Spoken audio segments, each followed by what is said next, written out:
genre.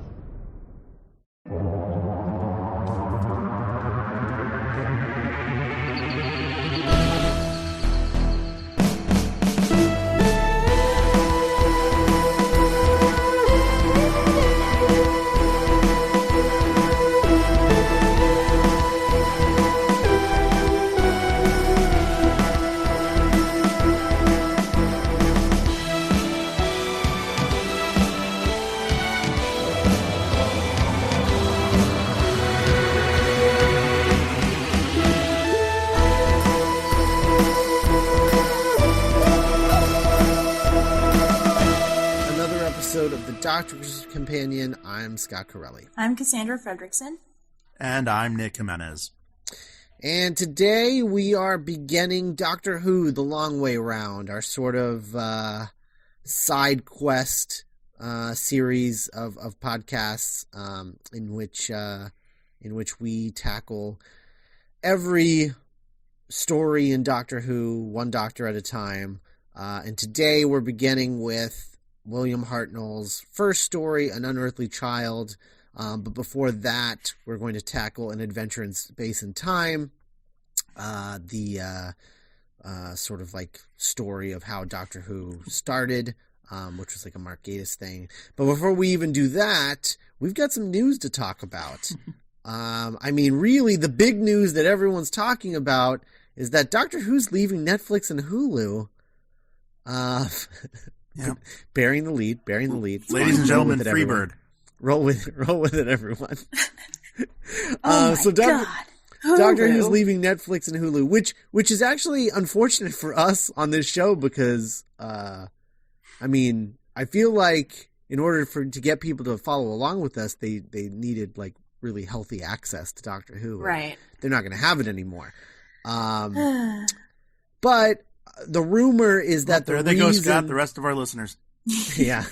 The reason that Doctor Who is leaving Netflix and Hulu is because, like every channel seems to be doing, BBC is creating their own streaming app. Ooh. You know, like Yahoo Screen. That gold mine. Right. Well, they weren't. I mean, Yahoo wasn't a channel. That's true. Yeah, but this is more like the CBS app, which has been a thing for like a really long time and hasn't ever changed. Which is why you can't watch Supergirl on Hulu. I know, it's why I don't. Yep. So they're thinking about making a BBC app, and at first I was like, well, that's a bunch of crap. Like, I want Doctor Who and all my BBC stuff on Netflix or Hulu. And then I was thinking about it, I was like, well, but if the change is that there's going to be a BBC app and say it's $5 a month, because they can't possibly ask for more than that because they're just one channel. Mm-hmm. $5 a month. And when you sign up, you get everything the BBC has ever made, including every single episode of Classic Who. That would be worth it. That'd be sick. That'd be pretty awesome. Because the thing about Classic Who on Netflix for the longest time, it was the same 18 adventures, the same 18 stories. Mm-hmm. That have always been on there. It's the same 18. For some reason, it was the entire Key to Time series and then like 12 other stories. For the longest time, that was the only Classic Who that was on Netflix. And I never understood why every episode just wasn't on there, because who cares? I don't know what was going on with that. But if there's a BBC app, like maybe they'll put all of it on there. They'll just put everything they've ever made, like the HBO Go app, you know? Yeah. That'd be pretty cool. It'd be pretty great, like, historically. Yeah, right, totally. Absolutely. Like, imagine, like, old episodes of, like, BBC World News, like when the moon landing happened, or, like, 9/11. That'd be pretty interesting. Every episode of Faulty Towers. I mean, there's only, like, 12 of those. So. I know. That's not much of an accomplishment. That's, like, what that show is famous for. Right. So the big news, which I buried the lead with because how could we follow up this news with the Netflix news? So for a long time, we've been wondering when Stephen Moffat was leaving the show, and it was announced shortly after the start of the new year that Stephen Moffat is leaving. That Series 10 will be his final season, and Chris Chibnall is the new showrunner of Doctor Who, taking over for Moffat. My immediate thought is that, like, right off the bat, as soon as they announced Chris Chibnall, I was like, he will be one of the shortest showrunners in Doctor Who history, I think. I think we'll get a Doctor out of Chris Chibnall, and then he'll be gone too.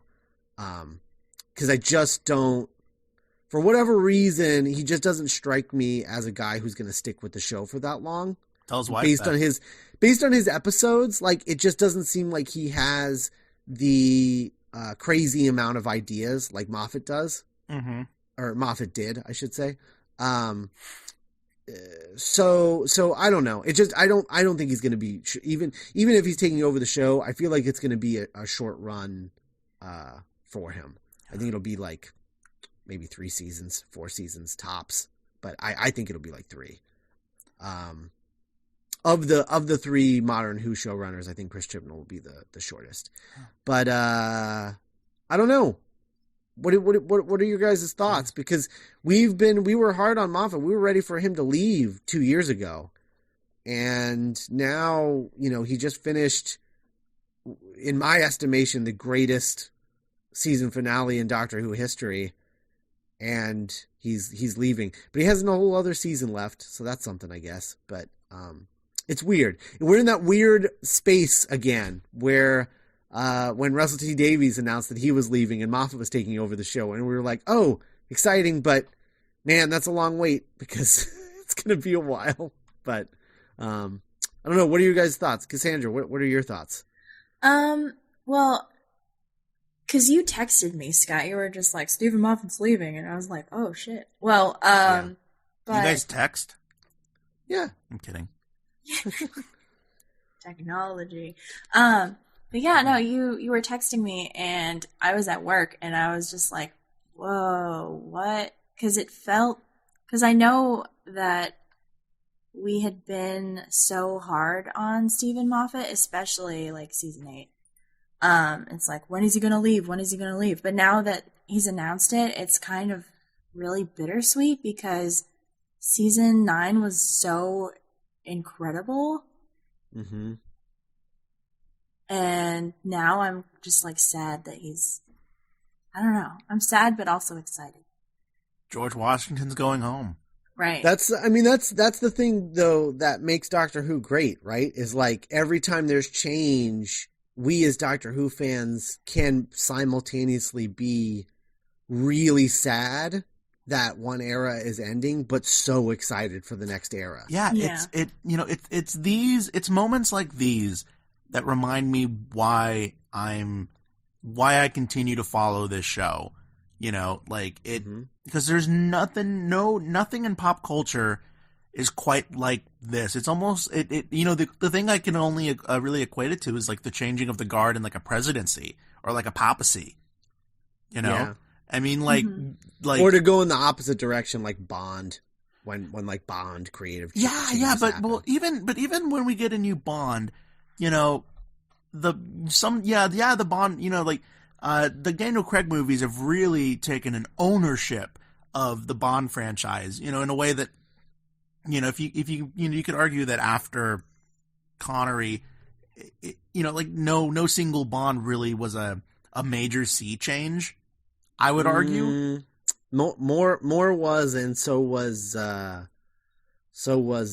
Brosnan. They were both major sea changes. Yeah, but I don't know. It just like, so think about what Moffat did to Doctor Who. Like, I almost don't remember what like a not Moffat-y Who is like. And Moffat-y Who, by the way, sounds like adorable. It sounds like a Dr. Seuss like character. Creature. I'm just picturing Dr. Seuss. I'm just picturing Stephen Moffat, but like kind of hairy and like with his like hands folded. A Moffat-y Who. Hello. I'm going to take a long nap. I don't.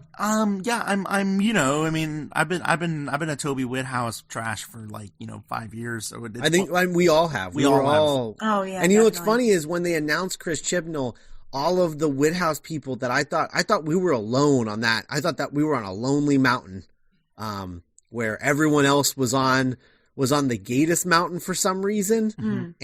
And then there were those weird people who were on the Gaiman mountain, where it was just like, guys, that is not a realistic mountain. That is a painting of a mountain. That is not a real mountain. What are you doing over there? That's a thing that's never going to happen. Right. We were all, totally Woodhouse trash. I don't think anyone was rooting for Chris Chibnall. My thing though with Chris Chibnall is like, he did 42, which I love 42. Yeah. It's one of my favorite episodes of season 3. And that's saying something. Season 3 is arguably the best season of New Who. It's like my favorite seasons of New Who are seasons 3, 4, 5, and now 9. I think are my favorite seasons. But I love 42, but I haven't been crazy about his other stuff. I like The Power of 3 a lot, except for the cheesy voiceover and the third act of the episode isn't very good. But I like everything else about it. So there's parts of Chris Chibnall as a writer for Doctor Who that I like a lot. But the thing that everybody seems to be forgetting is that, no, he hasn't written like a classic episode of Doctor Who yet. Not even one. Because even though I like 42, I would never call it a classic episode.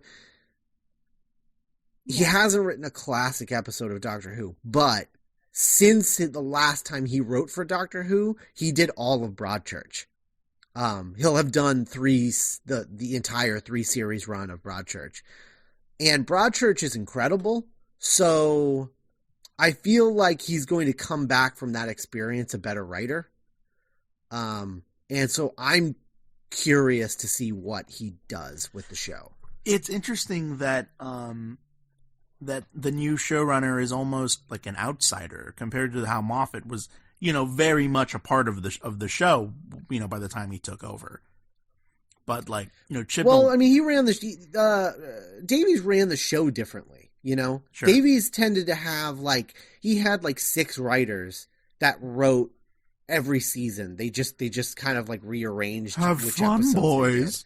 Yeah, but they kind of realized I've never done an RTD voice, and that was my first.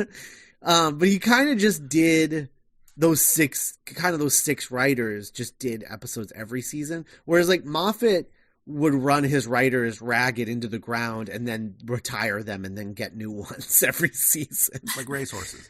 Yeah. Basically, he would turn them into racehorses. I guess, writers and directors.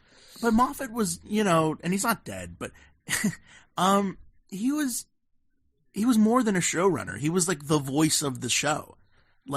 It's kind of so was Davies at the time. Yeah, but it's with Davies and Moffat, it's what it is. It's a lot like when a coach leaves a team. Mm-hmm. When a coach is a part of a team, if you're a Dallas Cowboy fan, there was a Tom Landry era, for better or worse, there was a Wade Phillips era, and I'm excited to see how another writer, another storyteller takes command of the show. Speaking of which, and also speaking of, you mentioned a Lonely Mountain earlier, Scott. Yes. Does this new schedule lend credence to the legend that it's Peter Jackson is going to be helming a portion of Doctor Who in the future? I mean, I think that's a done deal pretty much, right? This gives him you don't make that video if that's not happening. Yeah, but okay, so is he going to direct the Christmas special? Is he going to direct something in Series 10? Because now he has almost 2 years to do that? Yeah. I mean, yeah. Maybe he's going to do all of Series 10. That's crazy. Oh my God. Who knows? I mean, who knows? That would be unprecedented. It would be unprecedented. I don't know that I really want him to do all of Series 10. I think it'd be cool if he did the Christmas special and the opening 2-parter of Series 10. He pulls let him introduce the new companion or something. Yeah. I think that would be kind of cool. But Because I really like Rachel Talali a lot, and so I really want her to direct some stuff. Mm-hmm. Maybe he got Peter Jackson to agree to direct his final episodes. Oh my gosh. Guys, Capaldi's going to be going, and it might be directed by Peter Jackson. Yeah. That's insane. Yeah, I think, because that's the other thing that we haven't talked about, is that it seems to be understood that Series 10 will be Peter Capaldi's final series. He'll leave with Moffat. He'll leave with Moffat, and Chibnall will start fresh with a new doctor, who I believe, like, without a shadow of a doubt, is going to be a woman. Maybe even Olivia Colman. Olivia Colman. I mean, she was in 11th Hour. Not that stops anything. But oh, yeah, she was. She was in 11th Hour. Yeah. She was the mom with the 2 kids that was the Prisoner Zero. How cool would it be if, like, Chibnall came out with the new Doctor? What do you mean? Like, kind of similar, like they both came out as homosexual, together.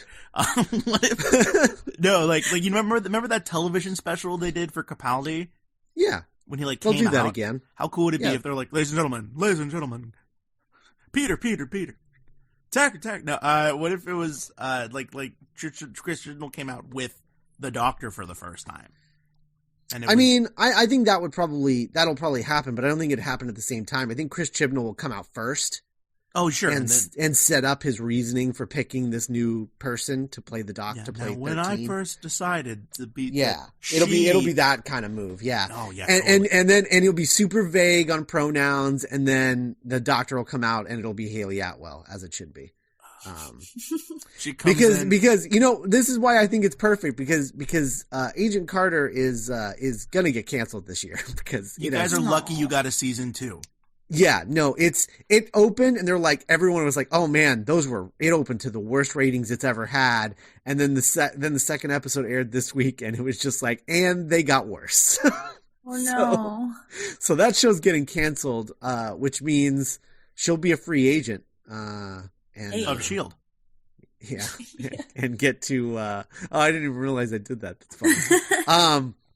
She'll be a free agent to get on to whatever she wants to. How cool would it be if she just did like the beginning of Iron Man 2, but like in the TARDIS? Just like Shoot to Thrill by AC/DC starts playing. Oh, she comes in through the roof. That's ridiculous. Yeah, no, but I think Chris Chibnall will definitely introduce our first, if not our first female Doctor. I think it'll definitely be a female Doctor, because I think that's what Missy and all of this is leading to. Yeah. But if not a female Doctor, at least definitely a Doctor that is a non-white Doctor, a person of color. A person of color, yeah, for sure. Because wasn't there that interview that Moffat had that was like, yeah, the Doctor can and should be a woman and whatever. Yeah. Like he finally was just like, yeah. Yeah, I mean, you're right. I mean, I think his thing all along was just like, yeah, but be patient. We need to. He's, I think he was just like, look, I know you guys all want this, but there's probably twice as many of you who are uncomfortable with the idea, and we need to take baby steps into this process. Look, I'll make him not cute. I'll make him not. We can't just first. do it because then everyone will lose their minds and stop watching the show. And then the show will get canceled, and it's my job to make sure that doesn't happen. I'm glad that he did it the way that he did it. I wish that he had quit the internet earlier so he wouldn't have been so angry about it at first, which I think is what made people shy away from Moffat for so long. Like, I saw so many Ding Dong the Witch is Dead memes when he announced that he was leaving, and it made me sad because I was just like, you're not watching the show now, so you don't even know what the show is now, so stop talking about it like that. Like, you can't have an opinion on a show that you're not watching. Like, knock it off. Chill. He got better. He learned. He was learning. He's been learning, and I think that Series 10 is probably going to be like even better. Fingers crossed. Yeah, I mean, it'll be like the Chinese democracy of Doctor Who seasons at that point. You always bring up that metaphor, but that album was not good. I know. It'll be like the Pets. No, what was the Fury Road? There you go. That's better. You know what I was thinking? like Because like you were mentioning, it took time, for it to be a woman doctor, assuming it is a female doctor. Oh my God! I'm sorry. Before you finish your thought, I'm just distracted by the idea of because we're talking about Peter Jackson directing Doctor Who. Now I'm just distracted by the idea of the director of Fury Road doing a Doctor Who episode. Oh, George Miller would be amazing. Yeah.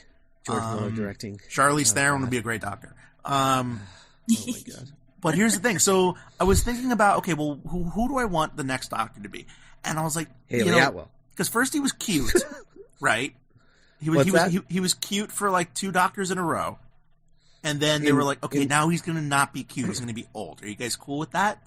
And now it's like, how cool would it be if it was like Blythe Danner or... Who's that? The mom from Meet the Parents. Or like... Oh. I kind of want it to be like an older... It'd be cool if it was an older actress. Is she British? No, but that was a bad example. Like, okay. Like freaking like Amelia Staunton, Who's that? Dolores Umbridge. Oh. But not, imagine not that character, but she's right. Like, she's like I think she would be, I don't think they would do that because I think they would cast like somebody like Haley Atwell for the first female doctor, like someone you would not be able to help but love. Whereas like the actress who played Umbridge, if you like cast her, it would be the Colin Baker problem again. Yeah. What was the Colin Baker problem? The Colin Baker problem was that everyone hated Colin Baker. Oh. And that his version of Doctor Who was canceled twice. And then they put him on trial in the TV show. Canceled once. They put the show on trial in the show. And then they canceled his tenure again and then regenerated him off screen. Yeah. So I don't want a redo of the Colin Baker era because that really sucked for that guy. But it was loved that show so I was more than like, anyone else. So I was thinking that it'd be cool if the female doctor wasn't like an ingenue, if she was like an older like kind of actress. And then I was like, the converse of that is, what if the doctor, like, imagine the doctor regenerates from Capaldi into like Saoirse Ronan. Who's that? The girl from Brooklyn. Oh, that's how you pronounce her name? Yeah. Oh. Yeah. I don't know, the idea of it being just like a young, like, cute, like, ingenue, like, doesn't excite me as much. But then if I start thinking about it being like an older actress or like a much younger actress, for some reason that like makes me a lot more excited. Interesting. I'm excited at the prospect of a female Doctor Who. I don't really care who it is. I'm just saying realistically, I think they're going to pick someone like a Haley Atwell because they want it to be an easy sell. Yeah. The first one out the gate. Anyway. Yeah, and I guess that's just like that's kind of like a sobering bummer. They're like, oh, I guess it does. We're not that far yet. You know what I mean? Right. I mean, for all I know, yeah, Chris Chibnall could just pick Olivia Colman and it could be the greatest thing ever. Yeah. Because Olivia Colman would be an amazing Doctor Who. Yeah. But I don't see that happening. Yeah. As much as cool as that would be, I don't see that happening. I just hope it's not just like a really like Tumblr fan art decision, you know?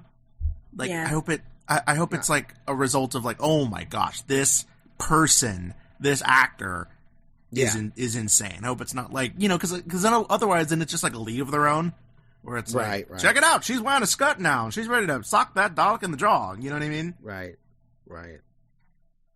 That's true. I don't know. God, I would love to see what's that actor's name who played Dr. Doom in Fantastic Four and was Koba in Toby Cabal Toby Cabal would be a great master. Yeah. He would be a great master. And it would be like this cool like redemption for him as Dr. Doom, because he would have been an amazing Dr. Doom had he had a good movie to play Dr. Doom in. Everyone in that movie could have been, because he's an incredible, like, bonkers good actor. God, he would be an amazing master. Yeah. How awesome would that be? Like him as the Master and Olivia Colman as the Doctor? Yeah, or like Sally Hawkins. Yeah. Who's that? Did you see Blue Jasmine? Yes. She was Jasmine's sister. Okay, for some reason I remember her sister in that movie as what is her name? United States of Terra. What's her face? Oh yeah, Toni Collette. Yeah, Toni Collette. For some reason I picture her sister as Toni Collette. Whoa, I think could I'm an thinking Australian? Could an Australian? I think I'm thinking of the other sister, or whatever that movie was. Could an Australian play the Doctor? Is that against the rules? I mean, there's not technically a rule, I don't think. Because then, like, that opens the door to, like, freaking, like, they just have to, right. I mean, she'd have to be able to do the accent. I don't think they'd want her to have an Australian accent. Hello. Yeah, I think that'd be a little weird. I'm the Doctor. It's weird enough with Tegan. Oh, God. So yeah, Chris Chibnall, new showrunner. I wonder what the new show is going to look like. That's the thing. Because I was watching on my Blu-ray for An Adventure in Space and Time, which we're going to talk about in a second. I was watching the trailers on them because for whatever reason I always watch the trailers on any BBC DVD I have. And I was watching the trailers and one of them was just like about the 50th anniversary. And they did this thing where they were like putting together it was like a montage-y kind of like trailer thing of like all the Doctors throughout history, and they were like combining all of the stuff so that you were seeing, you know, classic Who with Davies era stuff with 11 stuff because 12 hadn't started yet, and it was.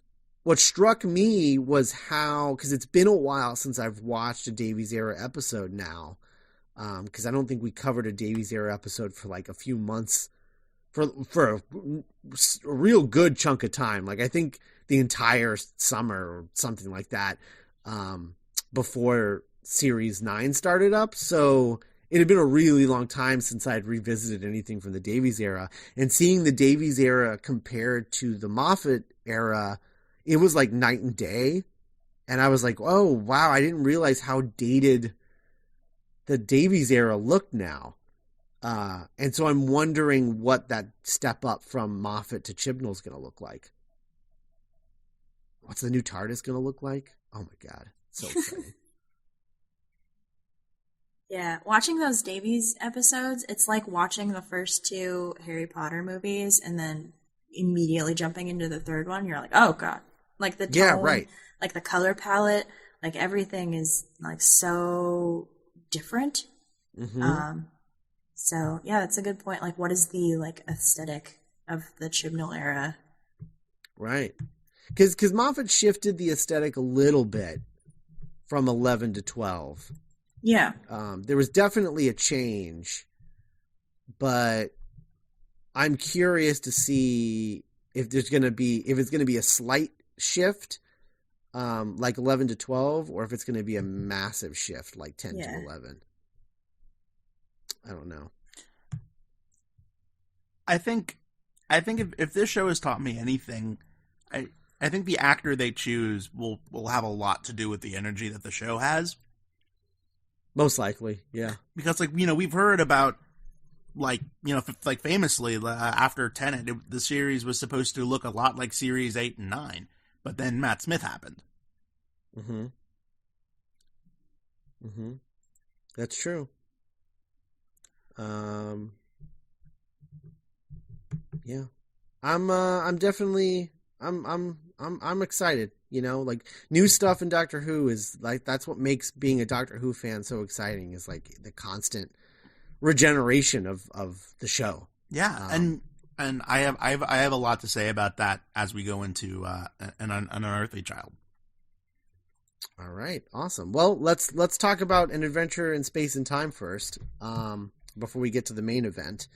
An adventure. We're doing An Adventure in Space and Time on the regular Doctor's Companion podcast. I had covered it during the 50th anniversary, but neither Nick nor Cassandra had ever seen it before, and so I thought it was a perfect way to sort of start this journey, especially with Nick, who has never experienced Classic Who before.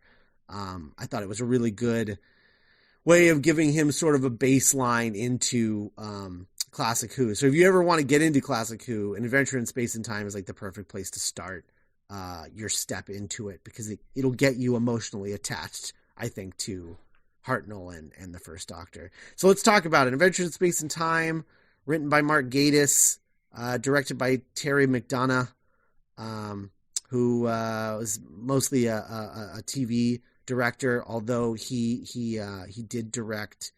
Well, it says he directed 11th Hour, but I think it's talking about a TV series, not the episode. So he's directed like a bunch of TV stuff. He directed some episodes of Breaking Bad, things like that. But what did you guys think of this? Because I love it, but I have some things to talk about with it, because I do think that as it sits in the genre of like biopics, it sometimes feels like a parody of a biopic, because it's like when Funny or Die will do like oh, we're doing a biopic of Weird Al Yankovic, and it's just like really ridiculous, you know. That's what it kind of feels like every once in a while, because like there's a lot of moments in this, like a lot of moments. Like it's like they structured it's like Mark Gatiss structured the entire story around the moments where Mark Zuckerberg overhears somebody saying, I don't know if she's single or not. I just wish there was some way I could know like her relationship status. There's like a lot of moments like that in this story. So those always made me laugh, but they make me laugh in the same way that Classic Who makes me laugh and gives me like that pure, unironic joy that I get from Doctor Who, even when it can be ridiculous. I get those same feelings here, and nothing makes me appreciate the First Doctor more than this movie, I think, to me. So I'm curious of what you guys think. I'll start with you, Cassandra, because you have the background with Hartnell, and then we'll get to Nick the newbie. Okay.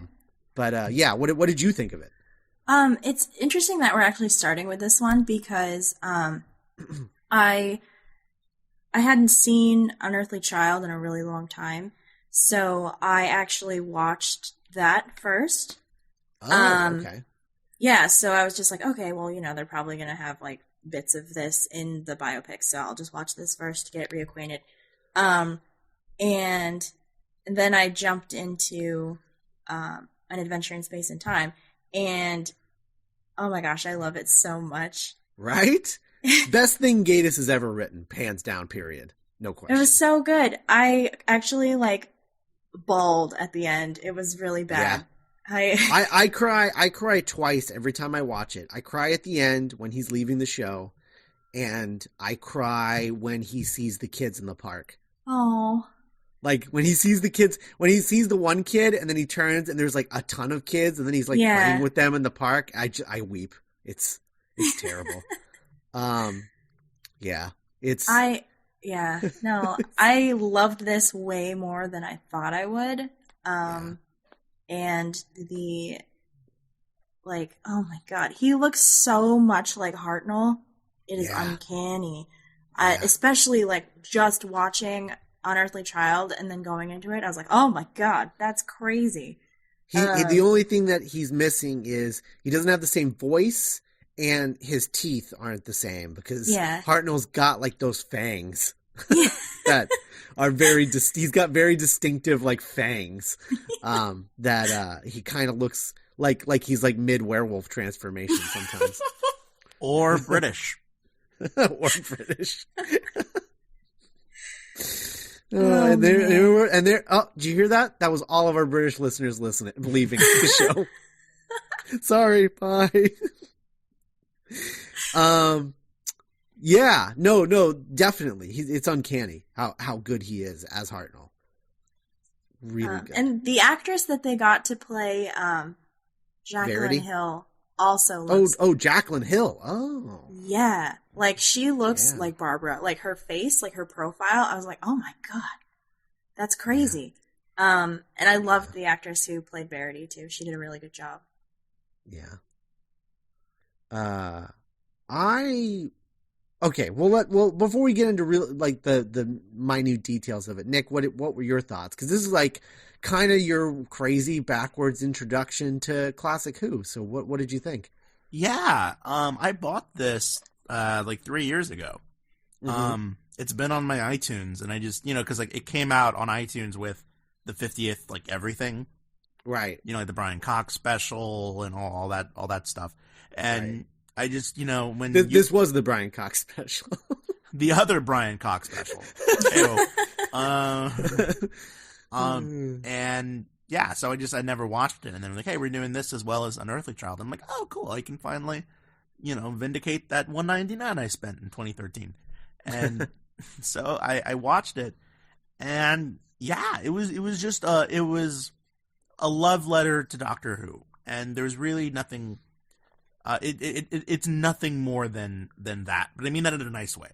Like, it is such a loving tribute to just the show, Mm-hmm. and not just the iconography, but like the people, and it is a bit melodramatic considering what it's about, but you can tell that to the people making this movie, like, it is this big of a deal, and Mm-hmm. there's so much loving moments, like the moment with and David Bradley, far and away the best part about this.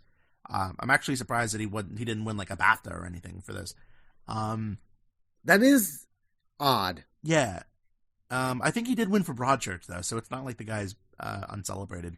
That's true. Okay, Chris Chibnall. It was just really good, and like the actress and I was unaware of the history, so like I'm now really I was I guess we can talk about this now that the show's out, but as I was watching it, one of the first things I thought was, man, if I had seen this back in 2013, there's no way Lorelei Swift wouldn't be named Verity Swift. Oh yeah, that's funny.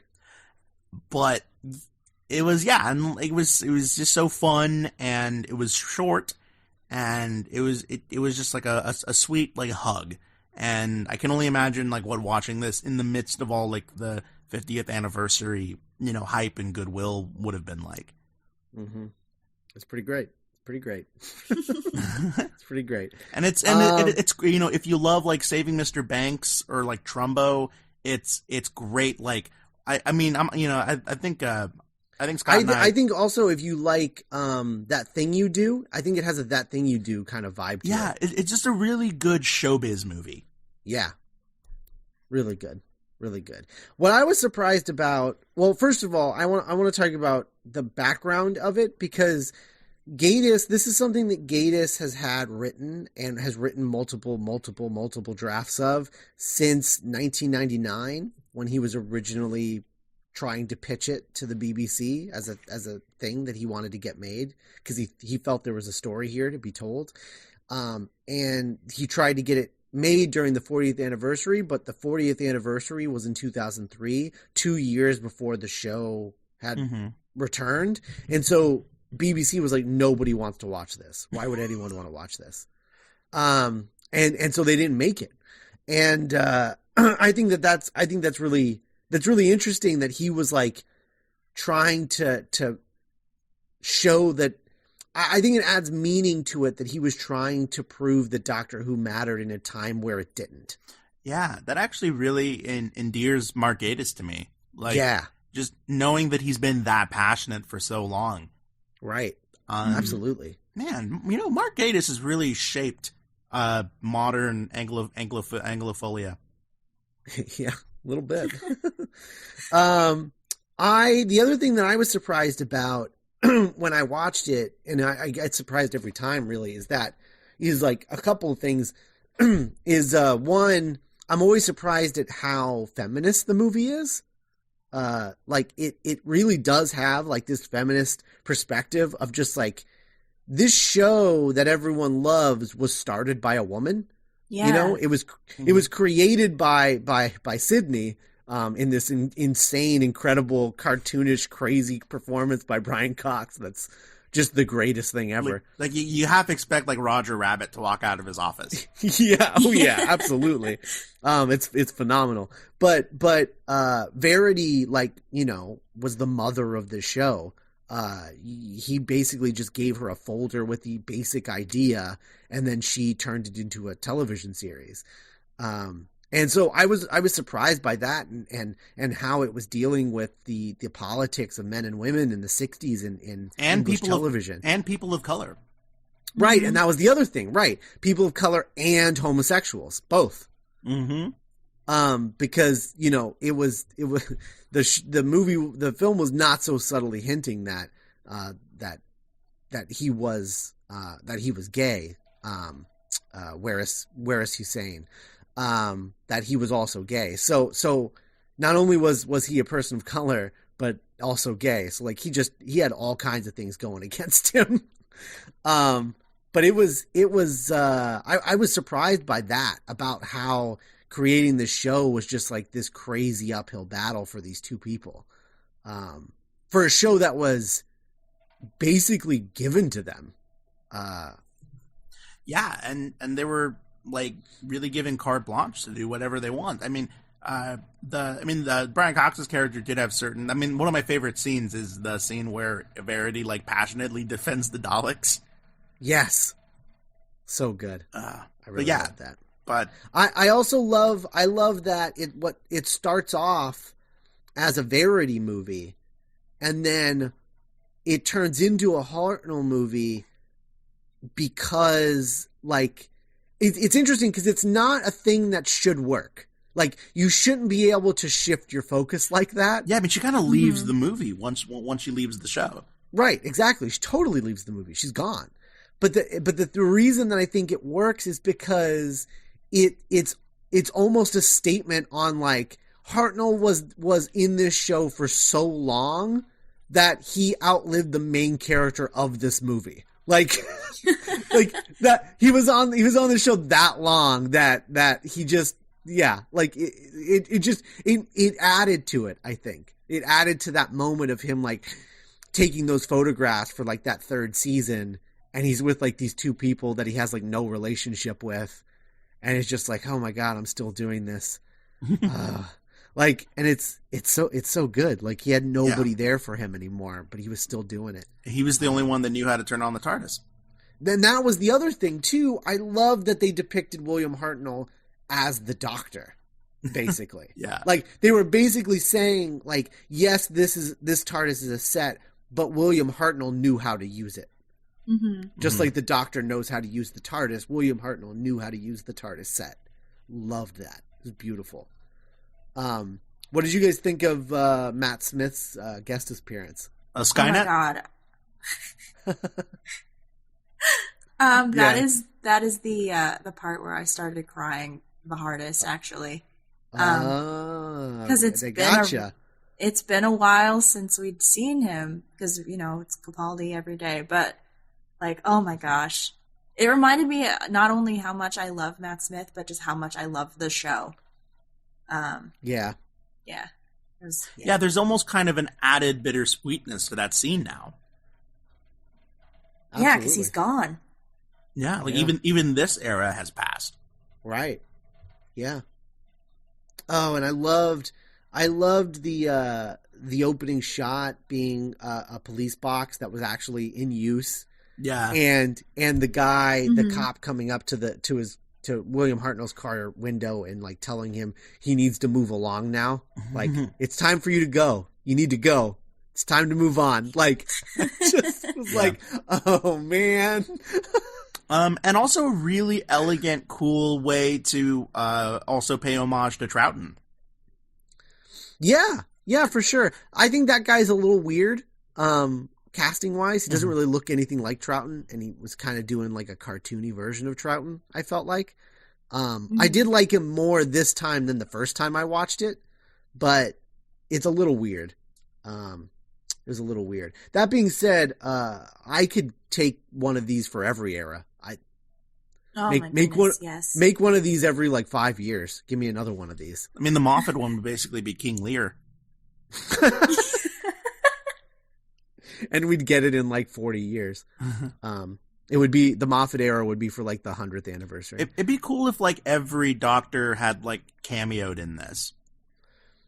Yeah. Like if there's some special features where Mark Gatiss plays John Pertwee. Oh, that's fun. But it's not in it didn't make it into the movie. And they found like an old sheep to be Tom Baker.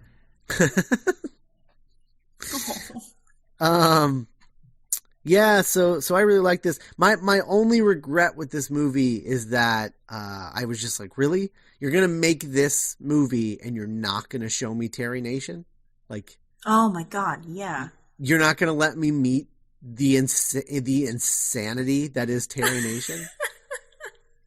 Like, you're not gonna let me see the scene where he pitches the Daleks turning the planet Earth into their own personal rocket ship. Like, you're not going to show me that? Oh, that's the most disappointing part of the movie is that like Johnny Depp isn't playing Terry Nation or something. You know what we need to do, Scott? We need to write like the console wars of Doctor Who. The what? Remember Console Wars, the book, the oral history book about Nintendo and Sega? Oh yeah, there is one. There's a couple of them. Although they're not written like the Console Wars is, because the Console Wars, the thing that makes the Console Wars so great is that it's written like a fictional book. Okay. Yeah, it's written like a novel, but it's not. Yeah. But it's written like with dialogue and stuff, which is really cool. But there are a bunch of nonfiction books. Alan Kistler wrote one. And they all have really boring titles, I will say that. Like Alan Kistler wrote one and it's just called The History of Doctor Who or something like that. It's really boring. But yeah, definitely like an uncensored like a Console Wars or Live from New York. Yeah, or Live from New York, or there's a Marvel Comics one that's amazing. Marvel Comics: The Untold Story. Man, I can't wait to read one of those about the MCU.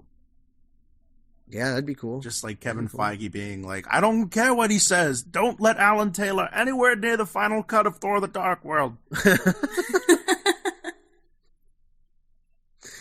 Oh, man. And then Alan Taylor's just like, you know what? I directed Game of Thrones. I'm just going to leave and I'm going to make the best Terminator movie ever. You'll see. You'll see.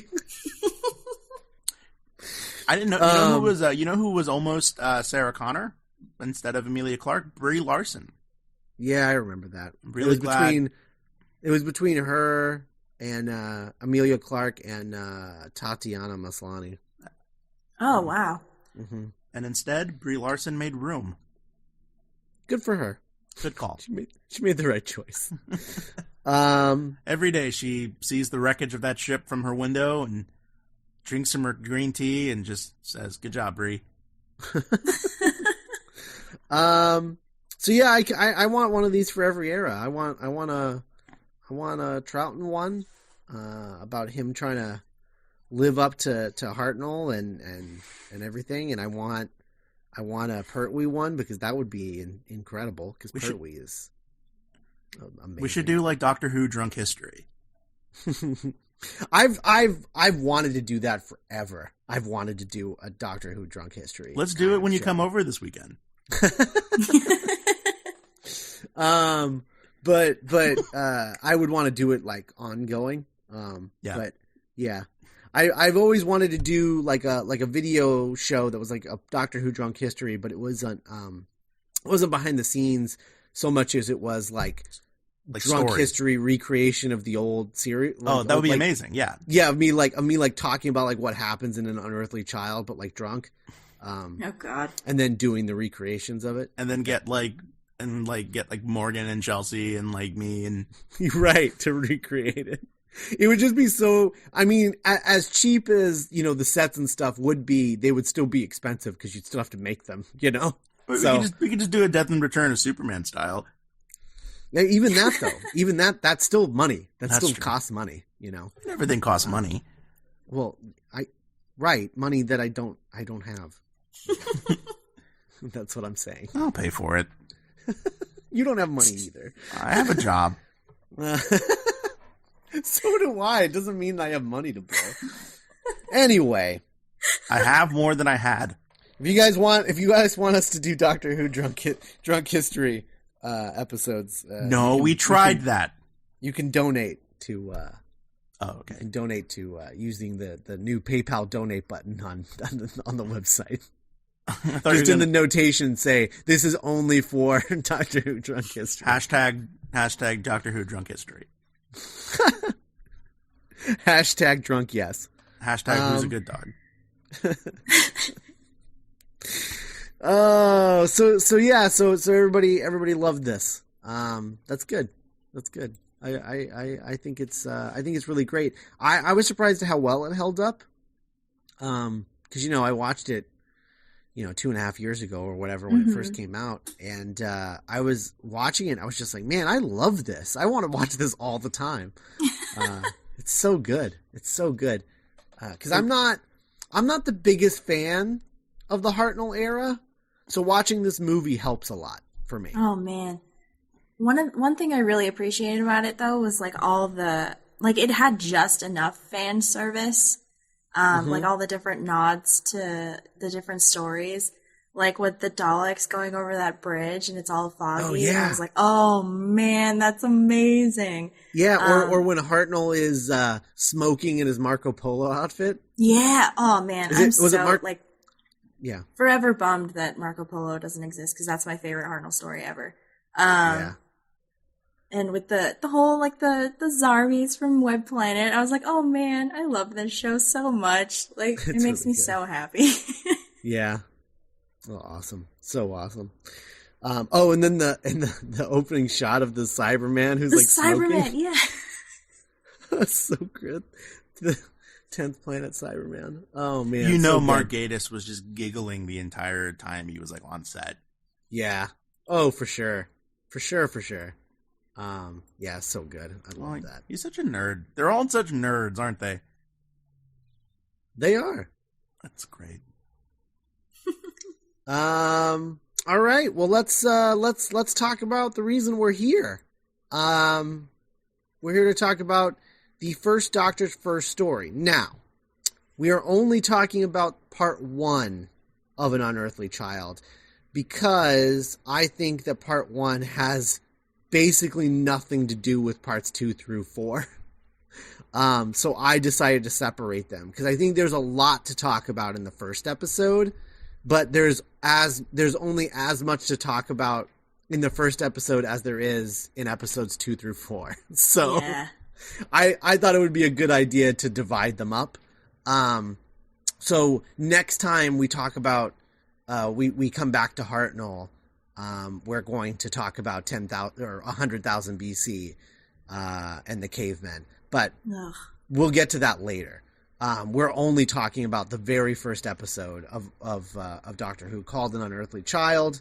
So let's talk about it. So it opens with a cop scoping out a foggy street, which seems to be it's so foggy and kind of out of focus that I couldn't figure out if is he in the junkyard or is he just outside the junkyard, on the street outside the junkyard?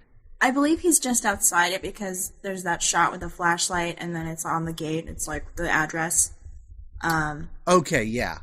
So I don't think he's in the actual junkyard. I think there's just junk outside the junkyard. Yeah. If that makes sense. Right. So he's just outside the I.M. Foreman junkyard. Yeah.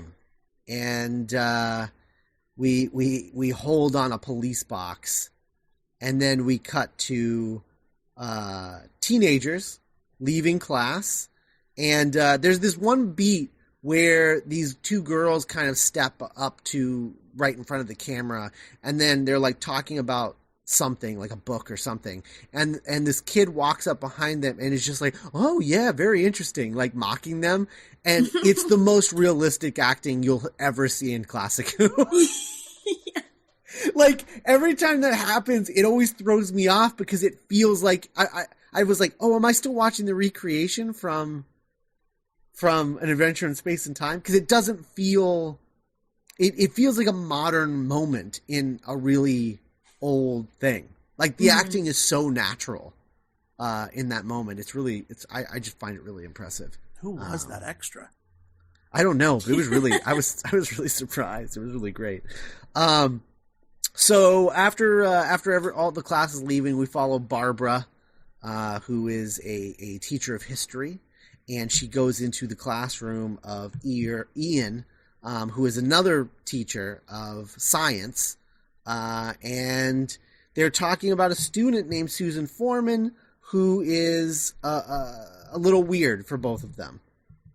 Susan seems to be brilliant, but also not understand really basic things, or is constantly correcting history books or science books or whatever. And so they have her in another room, and they're going to go and talk to her. And then they're going to, I think the plan is that they're going to follow her home or go to her home and figure out what the deal is, because she has a grandfather who's a doctor, which, God, I love that that's how they introduced the doctor. She's like, she's got a grandfather, right? Isn't he a doctor? And yeah. It's such a throwaway line where it's like, he's the doctor. And this is how this character was introduced in passing. It's such a throwaway line for a character that becomes a part of iconic British pop culture, you know? Mm-hmm. Very humble beginnings. I don't know. I mean, the first thing he ever does is cough and struggle to get his keys into the door. That's true. That's very true. And I love that line where she says she's waiting in my classroom because I'm going to lend her a book on the French Revolution, and Ian says, "What's she going to do? Rewrite it?" Yeah. It's a good joke. That's a really good joke. So they're gonna follow her home, and then there's that moment where Susan's listening to the radio and is doing this creepy alien dance. What is that? Is that a Time Lord dance? I wish that would come back somehow. It's kind of Matt Smithy. It's a little too stiff to be Matt Smithy. I feel because Matt Smith is a bunch of pool noodles inside of a human suit. Right. That's what I'm saying. Yeah, totally. You know, his dance move is the giraffe or whatever. Yeah, whatever the wobbly giraffe. Yes. Yeah, the wobbly giraffe. The wobbly Skynet giraffe. Or that time in the Power of Three. Oh, there's that Terminator reference again. Or that time in Power of Three when he does that disco move thing. Oh yeah. Yeah, which I hate. So yeah, the Time Lord dance thing is weird. I don't know. In general, I think that they realize this, obviously, going forward, because she ends up leaving the show, and they never do a familial relation to the Doctor ever again. Yeah. I think Susan was a mistake. In general, I understand the idea of her is as a good idea for starting the show. I could see why you would do that, but I think she's a mistake because after they follow her home, they're doing this thing where they're talking about the weird things that she's done, and they do these cutaway gags, which is super weird in a 1963 television series that they're doing Family Guy style cutaway gags. Super weird. But it's every time they cut to her and they're doing this POV thing because they're shooting it live, so they can't actually show Barbara and Ian because they have to stay sitting in the car. But they keep doing this thing where it's they cut to Susan, and she looks like she's on the verge of tears every time they cut to her. It's really, it's like, all right. I mean, it's not that bad. She's like, please, can we not do this lame ass experiment? And she just looks like she's gonna cry. She's so she loved the 20th century so much that it like always causes her great pain. Yeah, she's really frustrated with Barbara and Ian. It's really funny because she obviously goes to school because she chooses to go to school because she likes the 20th century and she wants to learn like cool stuff about that era or whatever. But she keeps getting frustrated because like the textbooks are wrong, or she's being taught really simplistic things when she's like, no, that's not why I'm here. I'm here to learn these really complex things. You guys just won't let me learn these big things, but I know that you know them, so why are you hiding them from me? Just tell me. It's really, I don't know. It's really interesting. I don't know. It's Susan's an interesting character. I think her performance can be a little much sometimes. Like all these times that she's like, I think she's trying really hard to not come off as whiny, but it's making her look like she's on the verge of tears every time. It's really strange. She's just under a lot of pressure right now. Yeah. Did you guys notice that Ian got 2 cutaway gags, but Barbara only got 1? Sexist. They only had 4 edits, Scott. The junkyard's weird because there's like a staircase like right in the middle of it. Is there? That? Yeah. Ian starts to go up a staircase looking for Susan. Weird. Yeah, he goes up like some stairs, and he's like, is she up here? And it's like, no, you can see what's up there. What are you doing, dude? Get down from there. What are those stairs even doing in the middle of a junkyard? It's super weird. And I also love that Ian puts his hand on the police box, and she's like, or Barbara does it first, right? And then she's like, oh, come here and feel this. It's like vibrating, and he touches it, and he goes, it's alive. And I'm like, or it's literally a million other things. It's like, do you think that like when your razor is like shaving your face, and it's like a living thing, and you're like tickling it? Oh, is your car alive? Is your car alive? I am your god. Your car's alive and you feed it gasoline? Is that what you think is happening?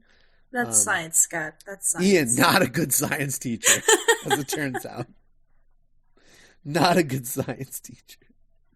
I love the doctor playing coy with them, and just like, oh, you must have very good hearing because I didn't hear the girl say, hello, grandfather. You must be mistaken. So, like, I love the way that William Hartnell plays coy. He's really good at it because he's so obviously lying in the way that, like, when your grandfather is, like, trying to hide something from you, you know? Mm-hmm. And he's just being, like, kind of mischievous or whatever. That's the kind of tone that William Hartnell has when he's doing that. I really like that a lot. Did either of you guys think that Barbara and Ian's reaction to the TARDIS interior was like the smallest reaction to the TARDIS being bigger on the inside I think we've ever had in the history of the show? I don't know. They walk I mean, in, they're just like, this is fine. They like faint later, so yeah. Yeah, I guess that's true. But they faint because it's moving, right? Yeah, I'm fine with an extra dimensional space, but once that starts moving, man, I'm out. Yeah. Too much. Oh man. And then the doctor compares Ian to a red Indian with a savage mind.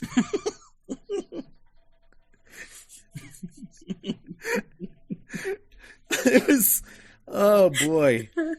I love that because it implies that even like the doctor used to be like problematic.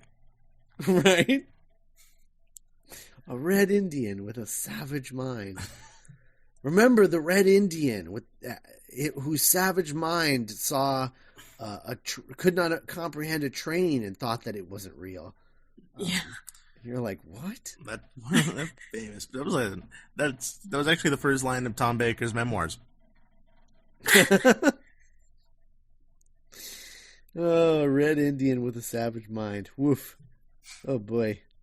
Ian gets very offended by this. As he should. But not for the right reasons. No, but yeah. Let's. You know what else I realized, Cassandra? Watching it this time, when I don't think I ever put it together, because I guess there's never been a gift set that I've seen on Tumblr that put the two moments together. But I've never connected that the Doctor saying here, we come from another planet and maybe in one day we will go back. Yes, perhaps one day we'll go back. Is later when Susan leaves and he says, yes, I'll come back. Maybe one day I'll come back. I never connected in my mind that they're calling back this moment, which is to say, no, he's not going to come back. Just like he might come back to Gallifrey one day, he might come back and visit her someday. In other words, no, never. It's not going to happen. Yeah. Yeah. I think because the one where he says goodbye to Susan is so much more iconic. So I think the two just meshed in my brain. But yeah, that makes total sense. Yeah. I'd never noticed before. I wonder if when Susan leaves, Verity is still the producer of the show, right? At that time? Yes. Yeah. So I wonder if that was her decision, if she did that. Maybe. I don't know. Because it seems like that would be the only connection, right? Because that story was written by Terry Nation. Yeah. So, unless for some reason it was his idea, but he's usually not the most poetic or subtle writer. He has the crazy ideas. Yeah. Yeah. So that doesn't seem like his kind of thing. So maybe it was Verity's idea. I don't know. I really like that as a callback though. Mm-hmm. And then there's some bickering and the Doctor turns the TARDIS on and they go on the trippiest trip in the TARDIS ever. And then they appear in a deserted land and a shadow creeps over the TARDIS. And who that shadow is, we won't find out until we start talking about the next story. Next time we talk about William Hartnell. But I don't know. What did you think, Nick? Like, as your first foray into classic Who, what did you think? Because I feel like weirdly this story is actually a really good place. I mean, that seems like an obvious thing to say, but it is a good place to start with classic Who because I think that there's enough here to sink your teeth into from a modern Who perspective. That it doesn't feel as dated as you would think it would, I guess. I don't know. What did you think? Yeah, I really had a lot of fun with it. And I, like, parts of, watching this, I was like, I kind of wished, like, certain things would come back. Like, when they teleport and it's, like, this trippy, like, acid trip thing, I was I would love for that to be a thing again, but just like have really trippy like flaming lips visuals every time they use the TARDIS. Like that would be great. Yeah, and it kind of reminded me a lot of the pilot episode of Star Trek because I remember as a kid I would be like, oh, the first episode of Star Trek, and I'd be watching it and I'm like, where is everybody? Why does Spock look weird? Who are any of these people? And I can imagine a kid watching, you know, if I was a kid and I was watching an Unearthly Child when I was like 10 or 11, I'd be like, it's kind of like watching like a weird, like Reefer Madness version of Donnie Darko at first. It's like these two teachers like, isn't Susan funny? You know, Susan said the darndest thing today. And I'm like, I don't know if I'd be into this if I was a kid. Like, not knowing what was coming, you know? Right. Yeah. And I thought William Hartnell was great. I fell in love with his, I mean, like, right away, he established himself as, like, a really distinct character, and you can totally see the blueprints of, you know, why this character played by this man became such, like, an instant sensation among, like, children and adults. He's kind of he is actually, like, more of a Roald Dahl doctor than, I think, like, Matt Smith. If Matt Smith is a Dr. Seuss doctor, then I think William Hartnell is the Roald Dahl doctor. That makes a lot of sense to me. I think. Because it's grumpy, but it's grumpiness. It's whimsicality cloaked in grumpiness. You could definitely see Charlie Bucket being a companion to Hartnell. Totally. And, you know, I do kind of miss, it sounds weird because I just watched this for the first time, but I would love to see a return to, like, a quiet, kind of spooky, creepy, but, like, Edward Gorey kind of Doctor Who, where there is, that's what we got last season. Yeah, Series 8. Yeah, but it just not quite as, I don't know. Like, there was a calmness and a quietness to this that was so, like, Halloween-y and but different than the Capaldi era, but, like, akin to the Capaldi era. And I was like, I would be down for, like, little 23-minute episodes again. Yeah. I really enjoyed Susan in this episode, and the Doctor's relation, and I almost got kind of emotional. I was watching this with my roommate, and and she was like, "Oh, I called it the TARDIS because of its name, transatlantic." I know, but but I was kind of moved that Susan named the TARDIS, and and it carries. Like, before, I like the idea that before Susan, he just called it by the whole thing, but then Susan decided to start calling it the TARDIS, and that stuck. Yeah.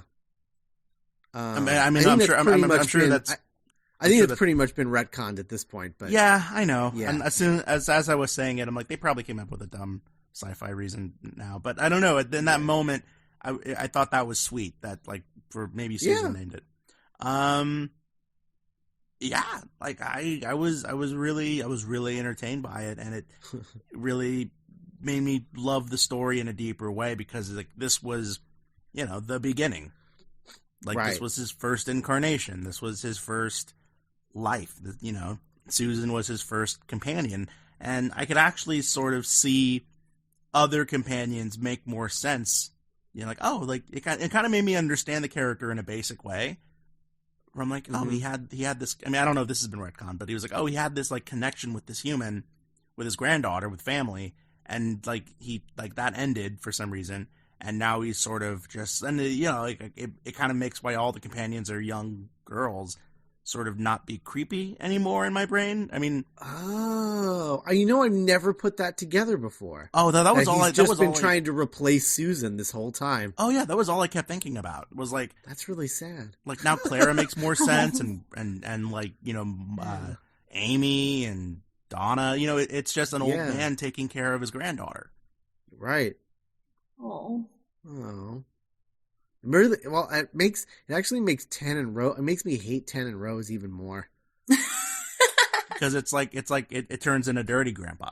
Yeah. Oh God. I don't like it. Yeah. So I think it's really great. Every time I watch a story with Ian and Barbara, I keep waiting for Ian to say, "They're coming to get you, Barbara." Every time. They also had a real Brad and Janet thing going on, I thought. Yeah, definitely. I love Ian and Barbara so much. I think they have such great chemistry. They do. Like, I was watching it with my fiance because he had never seen it before. Mm-hmm. And he was like, "So are Barbara and Ian, like, a thing? Are they together?" And I was like, "No." He's like, "Oh, they should be." I was like, "Yes, they should." Yeah. And then, like, whenever I saw them, I couldn't help but think about Clara and Danny Pink. Yeah, I mean that or was like Amy and Rory. Yeah. that was. I mean, Clara and Danny. That was meant to specifically recall Barbara and Ian because Right, the school that they teach at is the same school that Clara teaches at. Coal Hill, Yeah, home Right. of the class. right. home of class. Home of it's okay. It's okay. I gave it too much credit. Yeah, it's just called class. Christ Almighty! And it's just so that when the show gets a premiere date, the poster and the ads can all say class is in session, bitches. Yeah, class is in session, Bitches. summer 2016 or whatever. Hashtag who's a good class. Who's a good class? Yeah, I really do love An Unearthly Child. I kind of part of me once I was watching this and I was like, it'd be cool if they just rebooted it and just started here again. Oof, no way. Oh man, I just no way, no, because this exists. The whole point of Doctor Who is that it all exists. It's all part of the history. Like James Bond. Yeah, I don't ever want a Doctor Who reboot. We'll be talking about that when we get to the Eighth Doctor. Oh my lord! Because we've got some extracurricular things to absorb when we get to the Eighth Doctor stuff. I can wait. So anyway, that's I guess that's An Unearthly Child. You know what this reminded me of? Imagine An Unearthly Child redone but animated in the style of Paperman.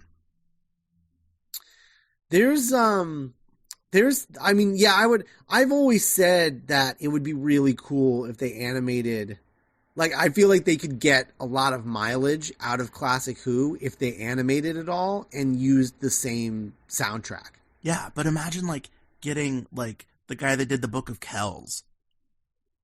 Yeah, well, I mean, yeah, sure. But, like, any animation style is like, the Paperman